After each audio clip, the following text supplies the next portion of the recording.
Non, mais moi, je pense que le vrai problème, c'est que généralement, ici en Afrique, les enfants de grands types occupent les grands postes et les enfants de petits types occupent les petits postes. Et si dans tout ça, ton papa n'est pas un type, tu es foutu.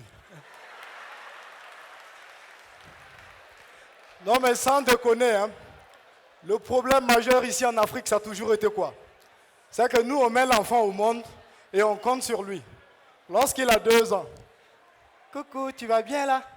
Ben écoute, il faut grandir vite, hein, tu as des factures à payer dans cette maison. Allez, viens voir tonton. À tout.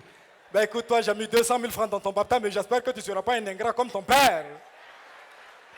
Alors, à 2 ans déjà, on apprend que son père est un ingrat et qu'il a une dette de 200 000 francs. Donc, ce qui fait que naturellement, nos enfants ici en Afrique, souvent, ont moins de chances de réussir par rapport aux enfants qui sont dans le reste du monde. Mais on est tous unanimes pour dire une chose. Tous les enfants dans le monde entier sont les mêmes, ils ont les mêmes droits, qu'ils soient noirs ou blancs. Mais la petite différence, par exemple, qu'il peut y avoir entre l'enfant du blanc et l'enfant du noir, c'est quoi? C'est que le petit blanc chez lui, là-bas, lorsqu'il n'a pas d'abri et qu'il dort dehors, bon, on dit qu'il dort à la belle étoile. Et il ne faut pas le déranger, hein. Mais le petit noir ici, lorsqu'il n'a pas d'abri et qu'il dort dehors, bon, on dit que c'est un enfant de la rue. Yawar Adbila.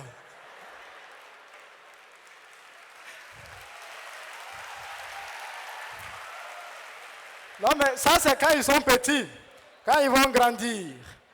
Le blanc, il quitte chez lui, il vient ici en Afrique, on dit, hop, lui là, c'est un expatrié. Il est venu travailler, il ne faut pas le déranger. Hein. Mais quand le noir, il quitte ici, il part, il s'installe là-bas, quand on dit, hop, lui là, c'est un clossard, c'est un blédard, c'est un sans-papier, c'est un sans domicile fixe. Il faut l'expulser. Hein. Alors, laissons les adultes dans leur monde, revenons au petit Burkinabé. Alors, quand il va avoir 6 ans, on lui trouve une culotte vite fait, une chemise et on lui dit va à l'école. L'avenir se trouve au bout du bic. On l'inscrit au CP1 et 6 ans après, il se retrouve au CM2. Parce que de nos jours, les enfants sont tellement intelligents que même quand ils ont 2 de moyenne, on leur laisse passer en classe supérieure. Hein. Alors là, il arrive, et lorsqu'il parvient à avoir le certificat, alors là, il y a problème. Vu le nombre pléthorique de lycées que nous avons, il ne sait même pas sur lequel porter son choix. Parce que de nos jours, à Ouagadougou, on a l'impression qu'il y a plus de lycées que de célibatariums dans la ville. Dans chaque 6 mètres, il y a au moins 2 lycées qui sont calés. Et tu arrives dans certains quartiers, tu trouves certains lycées. Tu rentres dans certaines classes et tu vois que les plus belles filles ont les plus belles notes.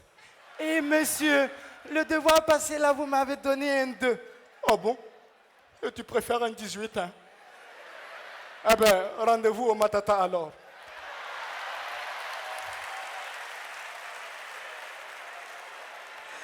Tu me donnes mes points, je te donne tes points. Je voudrais rendre vraiment un coucou à Ciné Droit Libre.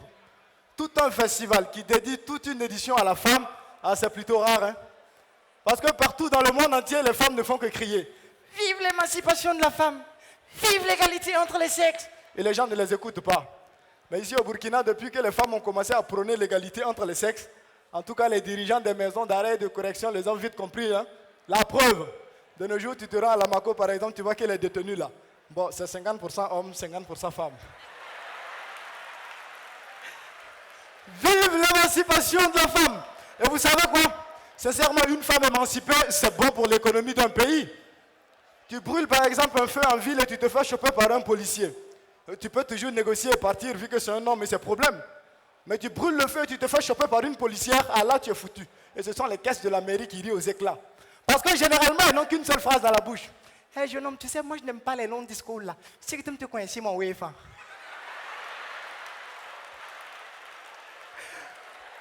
Donc, vous savez quoi? Je pense que ça, c'est plus un conseil à l'endroit de mes jeunes sœurs qui sont là. Parce que de nos jours, ici au Burkina, par exemple, on ne donne plus une fille en mariage, du moins officiellement. Ce sont les jeunes filles qui choisissent leur mari. Mon frère, tu veux savoir, par exemple, si tu réponds aux critères qu'elle recommande, c'est simple. Tu payes une radio et tu te focalises sur les émissions Confidence là. Ce sont les jeunes filles seulement qui appellent là-bas. Allô, bonjour, c'est l'émission Confidence, non? Dieu merci. Moi, je m'appelle Asita. Je voudrais correspondre avec un homme aimable, admirable, attirable, adorable, affable, acceptable, supportable, formidable, présentable, respectable, responsable, avec une situation stable.